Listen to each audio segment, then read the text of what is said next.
part of a story we get to co-author and write with God and not by ourselves.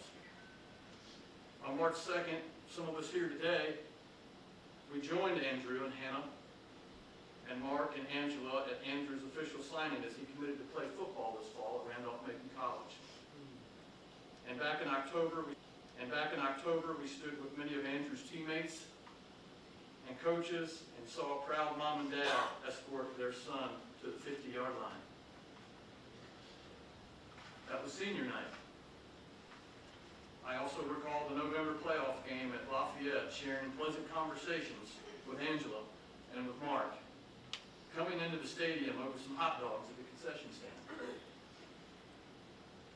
I very vividly recall some conversations last summer with Angela at Chili Pepper ball games there at Shepherd.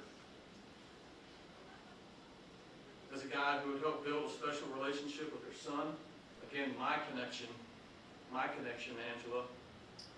Every encounter, every conversation, every experience was always inspiring, was always caring,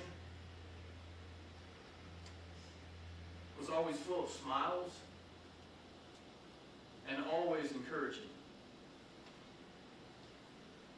I always walked away thankful and empowered, knowing of her story and knowing of her battle.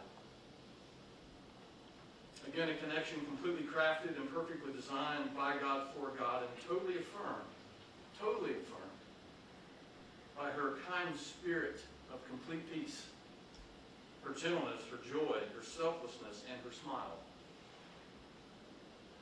Paul writes of this in Galatians, 5th chapter, the 22nd verse. But when the Holy Spirit controls our lives, He will produce this kind of fruit.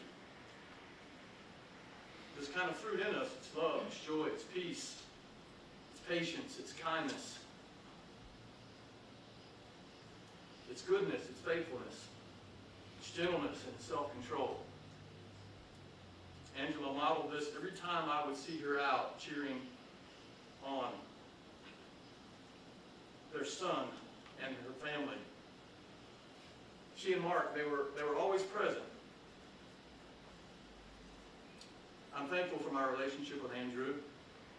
Our conversations, especially these past 2 years, and the encouragement for one another have been authentic. They have indeed been necessary and impactful for both of us.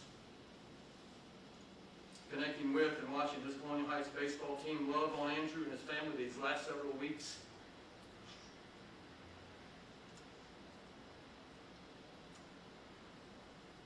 It has been beautiful. And it has been assuring of God's faithfulness, especially in days of pain and in suffering. The Bible points to this life of connections in many places. And today, as we celebrate Angela's life, we celebrate her resurrection. And we seek this truth. John 15, verse 1, Jesus said, I am the vine, I am the true vine, and my Father is the gardener.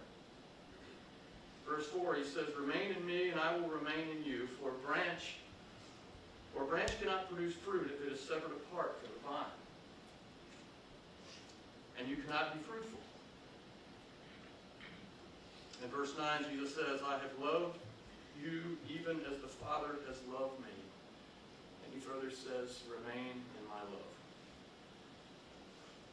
And as we think and reflect today on God's abiding goodness and His grace through Angela, her family, and this connected life, Jesus